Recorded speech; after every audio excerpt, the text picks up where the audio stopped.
This bulletin proudly brought to you in association with Alex Campbell's Menswear.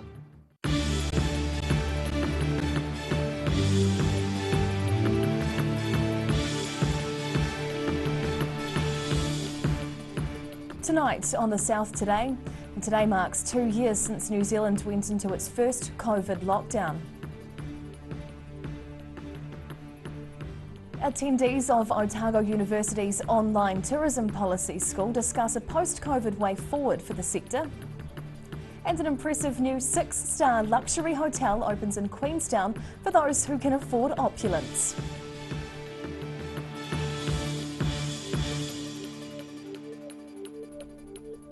Kia ora, good evening, I'm Hannah Wilkins. 2 years ago today, the country went into its first lockdown. Tonight, we take a look back at some of the events and changes that shaped the country in the battle against COVID-19. The situation here is moving at pace, and so must we. We have always said we would act early, decisively, and go hard. And we will. It's exactly 2 years since Prime Minister Jacinda Ardern announced to the country the first nationwide lockdown in response to the spread of COVID-19.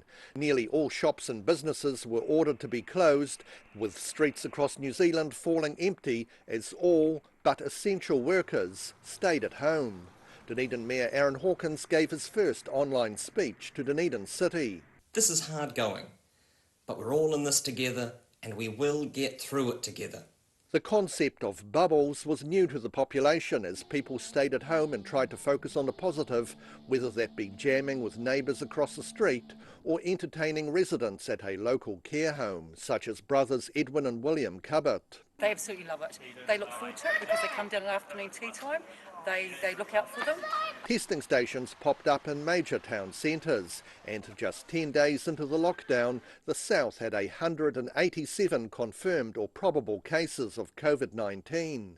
The initial lockdowns proved effective in stamping out the virus in the community, and the country finally moved to alert level 3 after almost a month of lockdown, seeing people queue up for takeaways and coffees on their first new day of freedom. A fortnight later, in mid-May 2020, shoppers flocked to the malls as retail outlets were allowed to reopen. The Dunedin City Council controversially voted to paint George Street with giant coloured dots in an effort to encourage traffic to be alert for pedestrians walking on the road as part of social distancing. By mid-May 2020, planes were able to resume flying visitors from Auckland and Wellington to the hard-hit tourist destination of Queenstown. Mayor Jim Bolt expressed his delight and the hope for Australian visitors to also be able to visit the region for a skiing holiday. What we really want now is the Trans-Tasman bubble, and we're looking forward to working with the government to try to make that happen. A managed isolation system was launched in November 2020, but it took until April 2021 for quarantine-free travel from Australia to begin. And that was short-lived, the bubble popping again by mid-July due to the spread of COVID in Australia. We were flying through Melbourne and all the Melbourne cases happened. We ended up getting on the last flight out of Melbourne before they shut the borders. The country went back into lockdown by the middle of August last year, with Dunedin's streets once again eerily quiet. As in the first lockdown, people were encouraged to avoid panic buying, with adequate supplies sitting in Dunedin's distribution warehouses. Heaps of food here, and the team are getting them out the door as on time and everything. Signing into shops and businesses became mandatory in September 2021. Wearing masks in public became much more commonplace, with some enterprising people selling home-made ones. Vaccinations were off to a slow start, with the elderly first to be vaccinated from the middle of last year.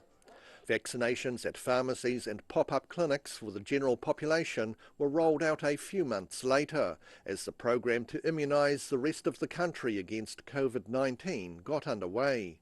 The government switched to a new traffic light system to control COVID last December.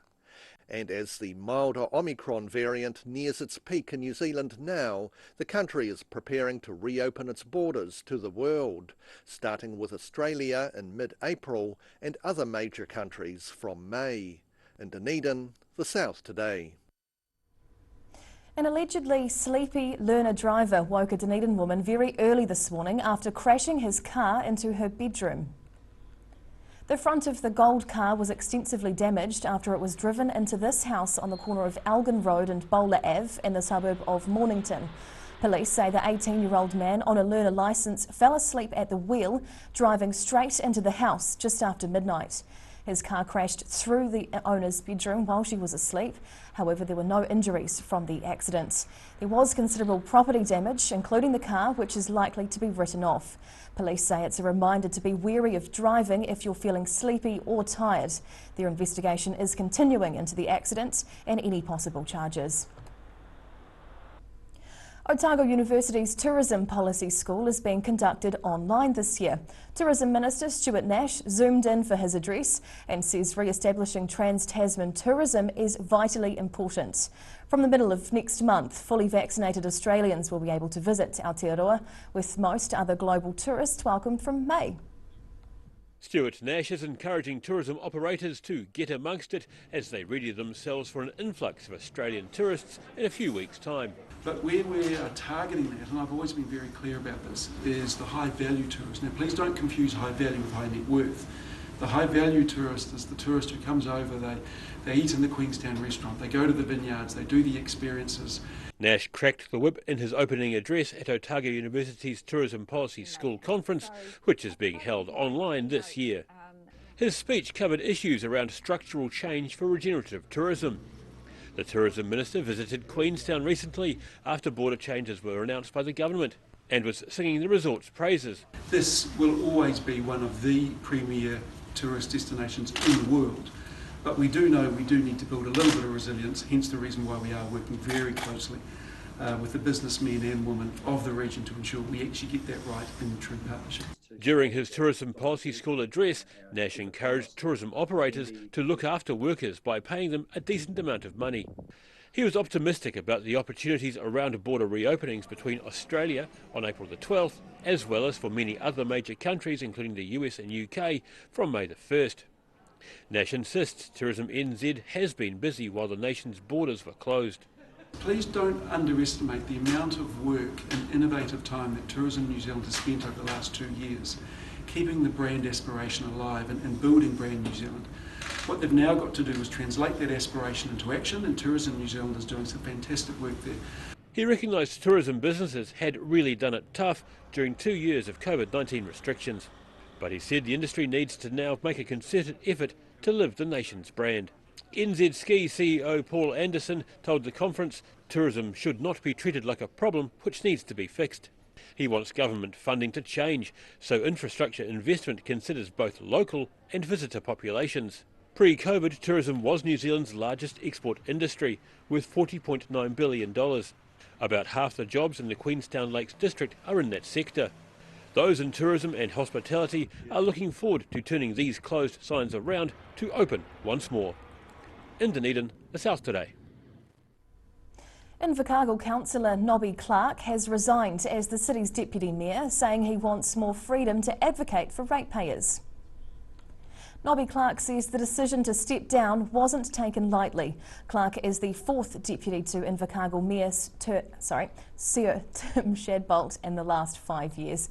However, he says the decision to resign had nothing to do with his relationship with Sir Tim, but a wish to be free to advocate on ratepayer issues. Mayor Shadbolt says he'll be making some phone calls over the weekend and hopes to have news on a replacement deputy mayor next week. Queenstown's newest luxury hotel is aiming to be one step above all others with an impressive 6-star status. The Carlin claims to be New Zealand's first 6-star hotel. It's not the first major development for Kevin Carlin, the man behind it, but as a retirement project it could be considered his crowning glory. It's billed as New Zealand's first 6-star hotel. The Carlin was officially opened in Queenstown this week. The $30 million plus luxury hotel in Hallenstein Street has been in the works for 3 years. It takes its name from US-born property developer and pretty handy pianist Kevin Carlin, whose previous projects include Queenstown's Lakeside Estates and the Waterfront Apartments. Hotel star ratings operate on a point system. 500 points are needed to reach 5-star status. Carlin says his new boutique hotel achieved more than 630 points. Suites range in size from 50 square metres to 290 square metres, one featuring a baby grand piano and a small stage. All have balconies looking out to Queenstown and Lake Wakatipu and feature outdoor fires and spas. Bathrooms have intelligent toilets and monogrammed bathrobes, while the restaurant is helmed by 2 Michelin star experienced chefs. And if you feel like leaving the Nissan at home, there's a Maserati available to guests when they need to drive around the resort town. 6-star luxury does come at a price, but Carlin claims it's worth every cent. Tariffs start at $1,900 a night for a 1-bed, 1-bath suite, which includes airport transfers in a Porsche or Bentley, a nightly treat trolley and a full cooked breakfast. In Queenstown, the South Today. Whai Yakane, still to come on the South Today. A historic stone church in central Otago gets a makeover, and pool entry fees are scrapped for some in a Southland town.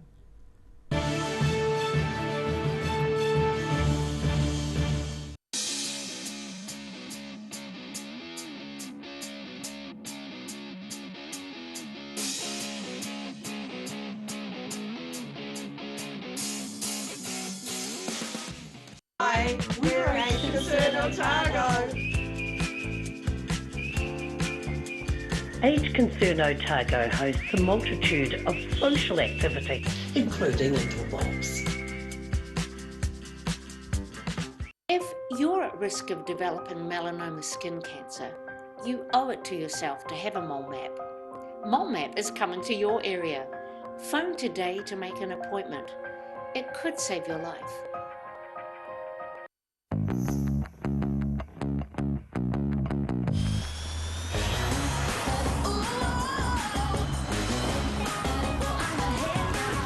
Spark your joy with jazz, the next generation from Honda.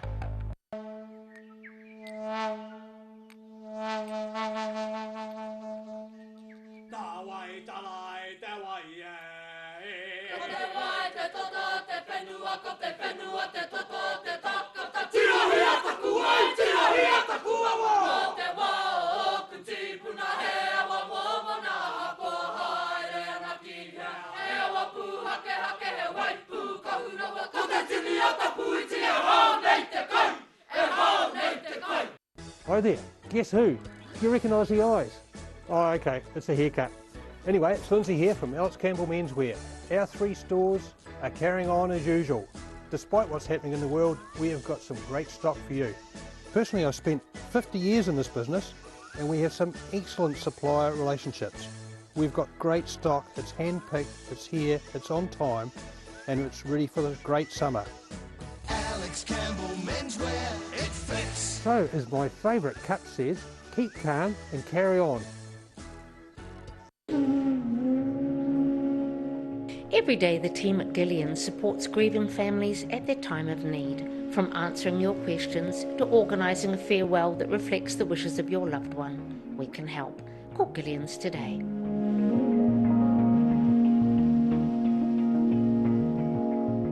A poorly maintained heat pump can lose up to 35% of its output. The Mr. Heat Pump Cleaner team are experts. Their specially developed chemical wash is totally biodegradable. Call Mr. Heat Pump Cleaner and get the job done by the professionals.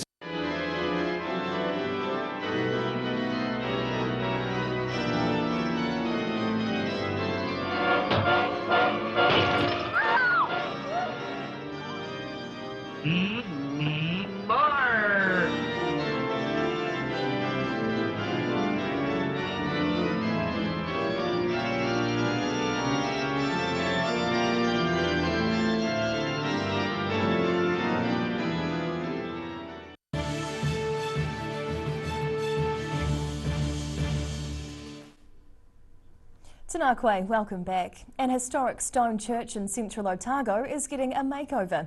St Enoch's Church in Alexandra is being strengthened after a survey 6 years ago found it had a low earthquake rating.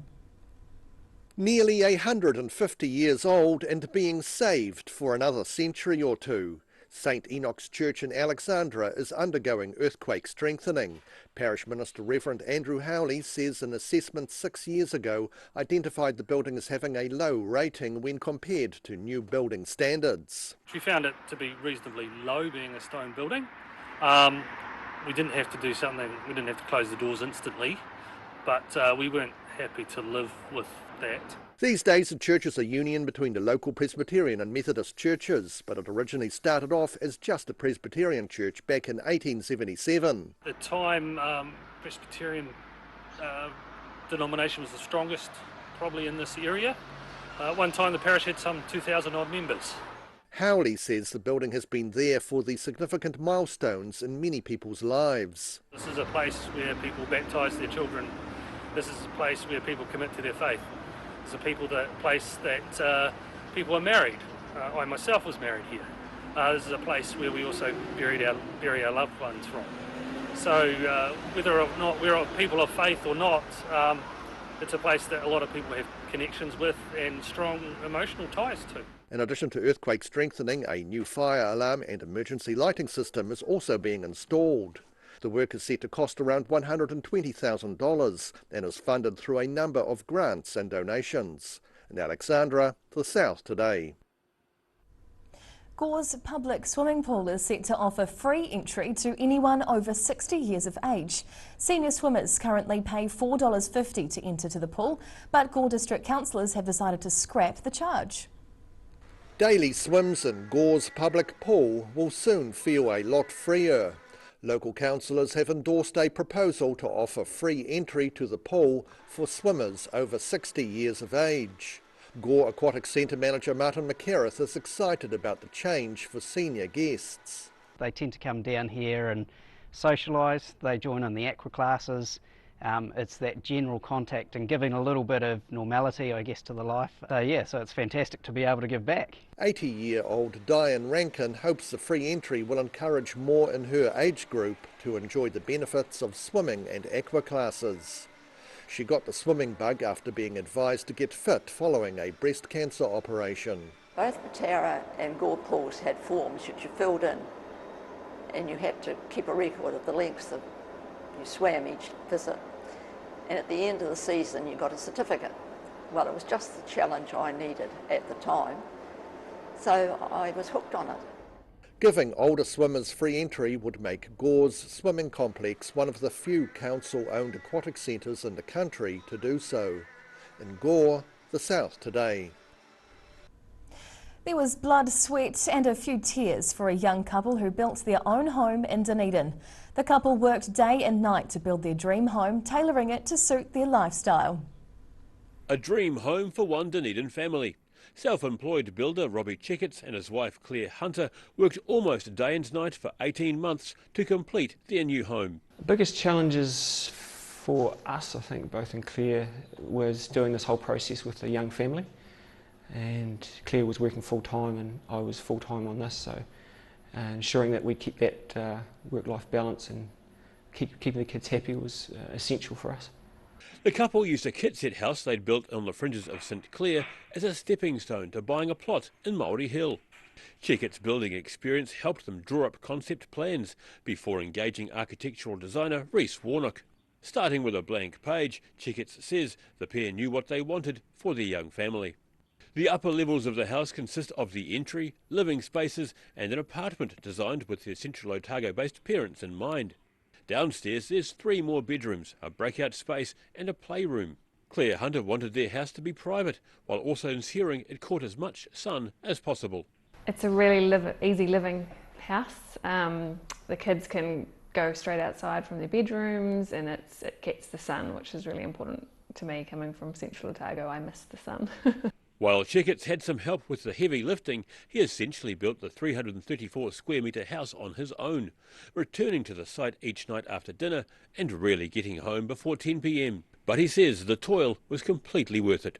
Our priorities for the house was spaces for the kids to run around in, making sure that when the house was built it faced the sun, capture as much sun as we could. The couple admit completing the project with 2 young children made it more difficult, but believe they've achieved their goal of building a modern family home with good outdoor living. In Dunedin, the South Today. Whai Yakane. After the break on the South Today, we meet a Christchurch teenager eyeing up fast cars through a lens, and we take a look at the weekend weather.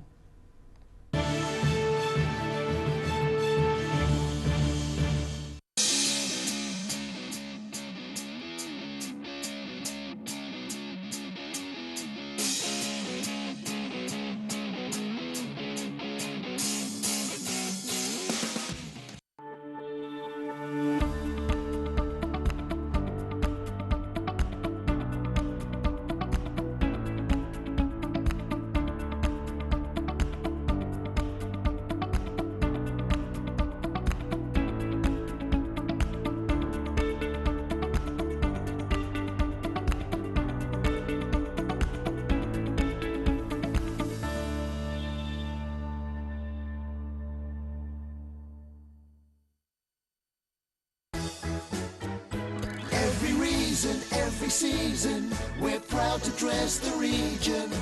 Alex Campbell Menswear, it fits.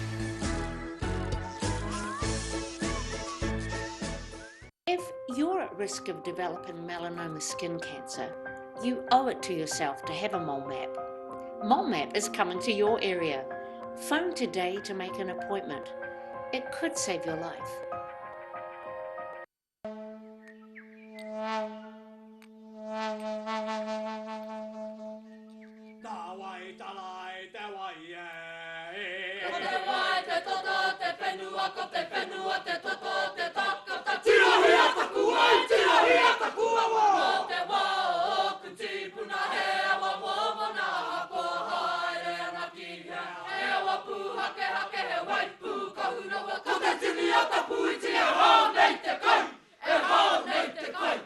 Hi, my name's Matt and I'm the Dines Group CEO. Dines is a company that's focused on selling logistics solutions to its customers. We're passionate about selling efficiency and we've been selling efficiency for over 50 years now.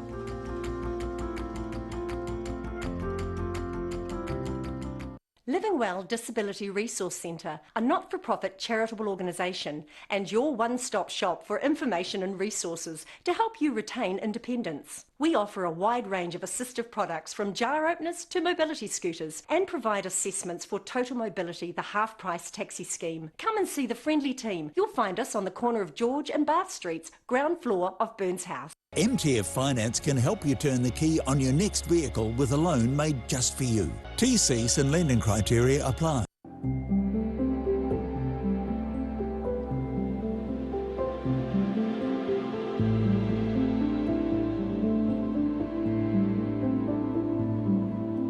A poorly maintained heat pump can lose up to 35% of its output. The Mr. Heat Pump Cleaner team are experts. Their specially developed chemical wash is totally biodegradable. Call Mr. Heat Pump Cleaner and get the job done by the professionals.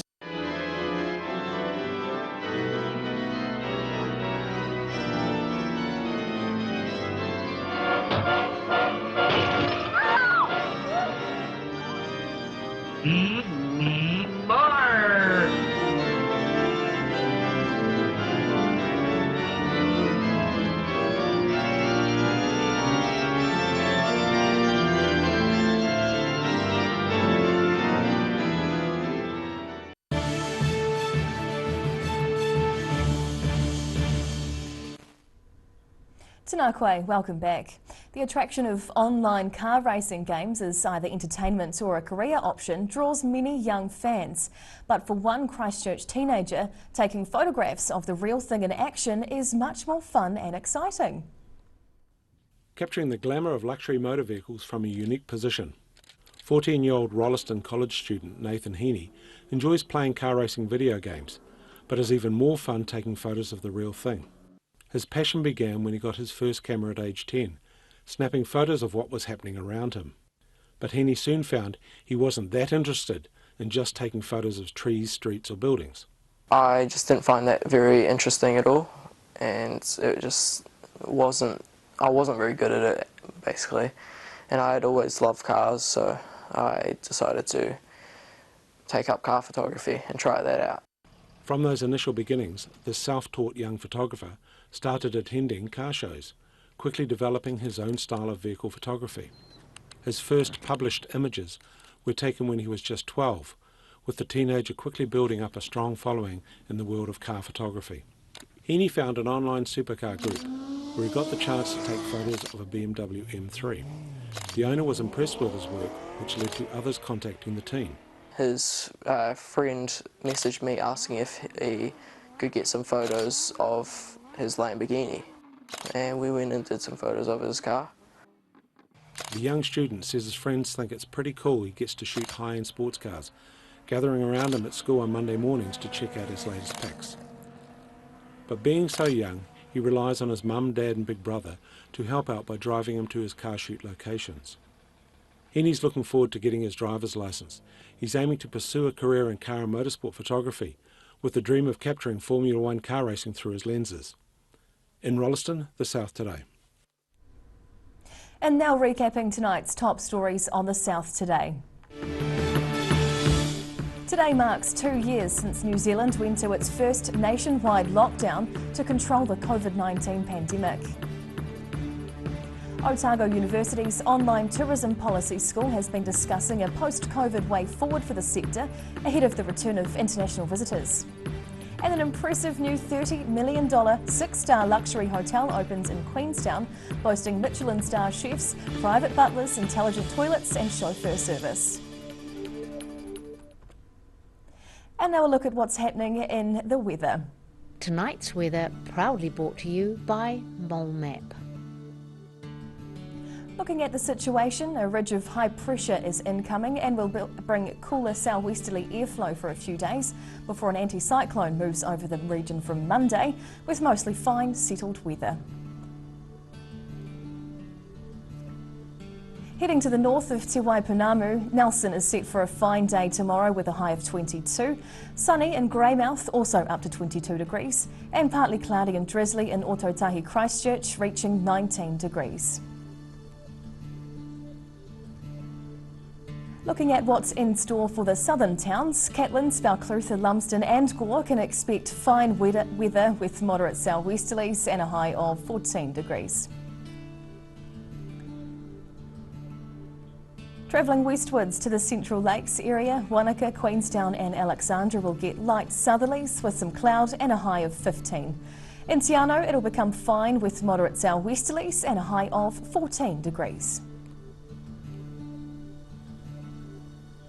Looking at the northern towns along the coast, Timaru can expect light winds with the risk of showers and a high of 16. Oamaru is in for moderate southwesterlies with brief showers and a high of 15 degrees.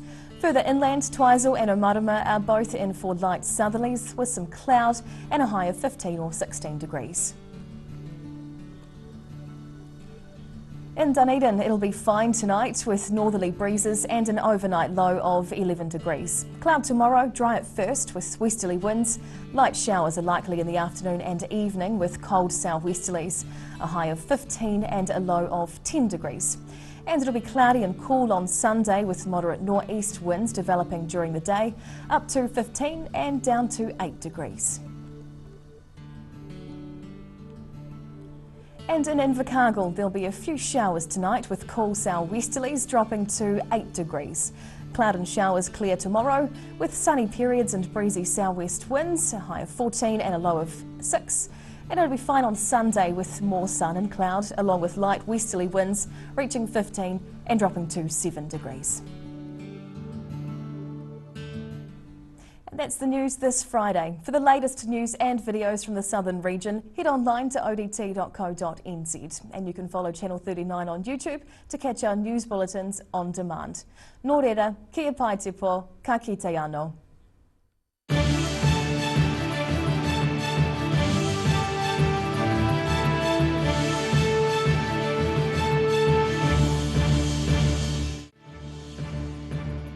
This bulletin proudly brought to you in association with Alex Campbell's Menswear.